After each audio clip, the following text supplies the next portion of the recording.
Clean eating means from the earth, organic, delicious. How about ButcherBox? Sign up today, butcherbox.com/herd. 2 free cuts of filet mignon, free bacon, $20 off your first box. I eat it, butcherbox.com/HERD. So it's very important that for a radio show, for a football team, if I say New England Patriots, their brand is system over player, really, really smart. You know, that's important. That's their brand. Golden State Warriors, analytics, very comfortable with stars. They shoot the three. That's their brand. You know what you're getting when you're going in. So everybody in the building knows this is what we are. New England, we draft smart players. We don't draft egos. It's system. It helps the scouts. It helps the coach. It helps the staff. It helps the owner. It helps everybody. Golden State. If you can't shoot threes, we don't have a lot of need for you. If you can't deal with other people and handle stars, we don't have much need for you. Establishing a brand is very important, from the owner to the GM to the coach, in sports, out of sports. Deshaun Jackson yesterday, and we predicted this. We said if the Rams get to the Super Bowl and win it or not, get there, they are establishing a brand in this league. And remember that Le'Veon Bell tweeted a week ago. He tweeted about the Rams. He said, hey, look what they're doing. It's working for them. Le'Veon Bell is saying, as a star player on the market, that's a team. I like that team. I like what they do. Well, Deshaun Jackson, not even a free agent yet, talked about where he'd love to end up. Worst case scenario, if anything, I would like to kind of end up in L.A. Sean McVay, you know, we got some connection from when I was in D.C., but you know, we'll see how it plays out. There you go. Think about this. The L.A. Rams have not been in this city for a full 3 years yet, and they've already established their brand. They are officially the glamour franchise in the NFL.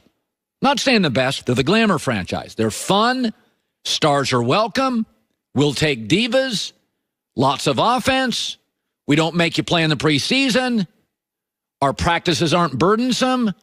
They've already got now play. It's a very NBA feel to it. Stars are absolutely welcome here. And you know who deserves credit on this?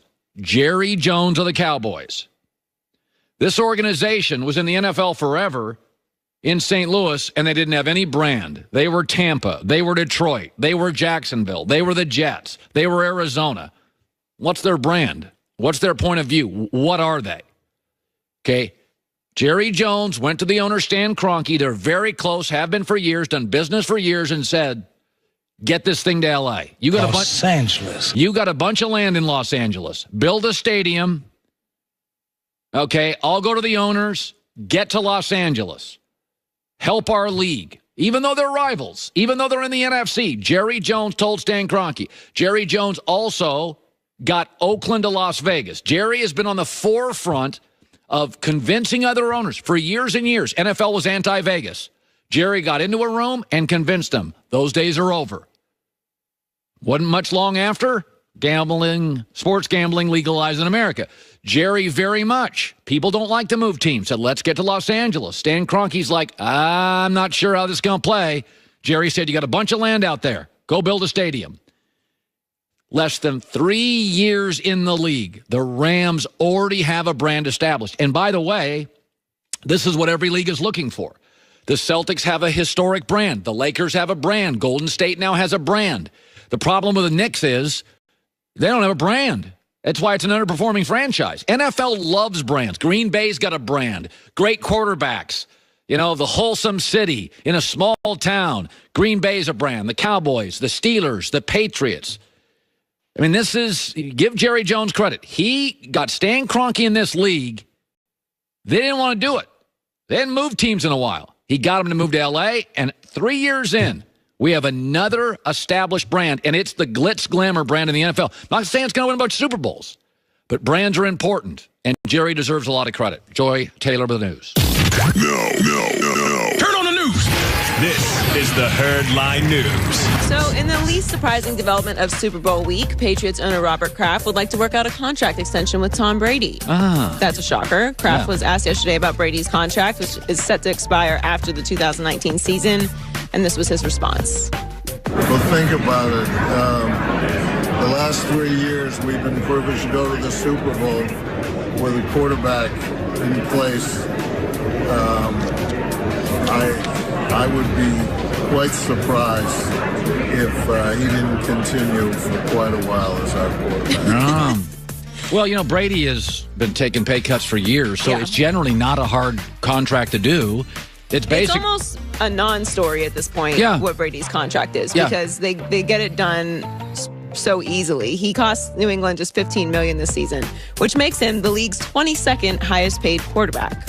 In fact, there are 43 players that have a higher average salary than Brady. One of the, I think you could argue, Joy, the underrated component to this dynasty has been the fact that Brady never lets money be an issue. Now, you could say he has a supermodel wife, blah, blah, blah, but it's very much like Tim Duncan. The Spurs dynasty lasted for like 18 years, and the reason was Tim Duncan, like Brady, never let money and ego and vanity get in the way of it. It's like, I'll take less, I'd rather win more games. Well, I mean, look, it's kind of tough to talk about other people's money, because quite frankly, however you want to manage your career and the money that you make, I don't really hold that against people because it's not my dollar, and I don't know what I would do if I was in that position. But so it does make it easier to him. Yeah. But there are other factors, like he does make millions of dollars off the field, which helps to offset what he is sacrificing for that. And you can't argue that the money that he frees up helps them win.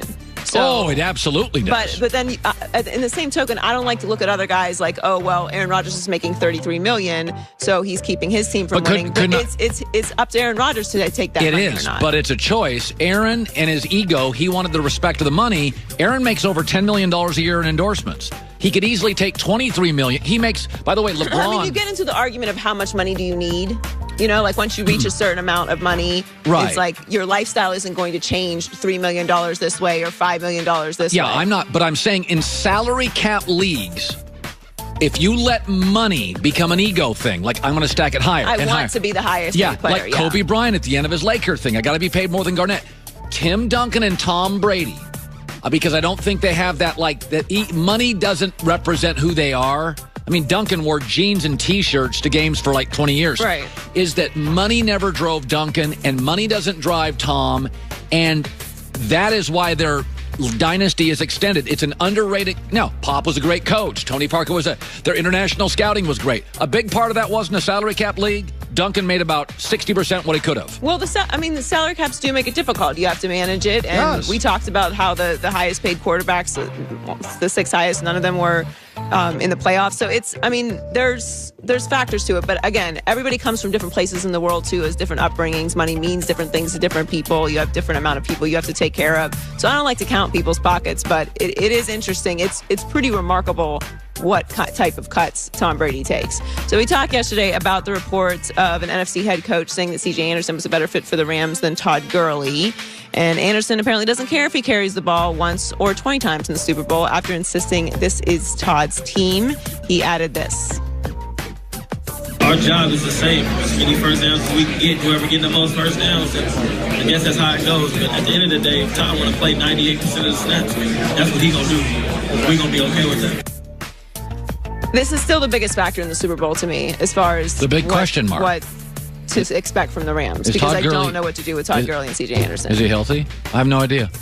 It was almost like a phenomenon what was happening in the NFC Championship game. No one had any idea what was going on. And then he just said he had a bad game, and it's like, were you even out there to have a bad game? I don't know what to expect from C.J. Anderson and Todd Gurley, but that's the biggest X factor in the game to me. And finally, it doesn't matter who you ask. Every basketball fan, player, or coach has an opinion on the Jordan-LeBron GOAT debate, but Shaq doesn't agree with that and is standing up for his former teammate. He told Bleacher Report, I find it quite disrespectful that they don't bring up Kobe's name. It kind of pisses me off how they just skip over him and say LeBron. I don't understand that because I was there with him, and he was a bad mother bleeper too.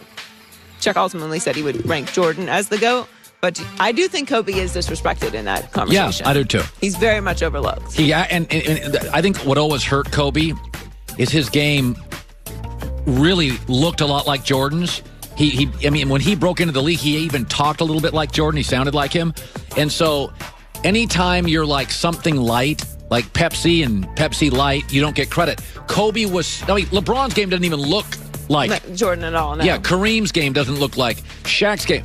Kobe's game looked a lot like Michael, and so there is this natural, well, I've seen Kobe's game, and somebody did it better. So they've always dinged Kobe for that. I've always argued the two things Kobe did better than Michael Jordan. He had better range on his jumper. Everybody knows that.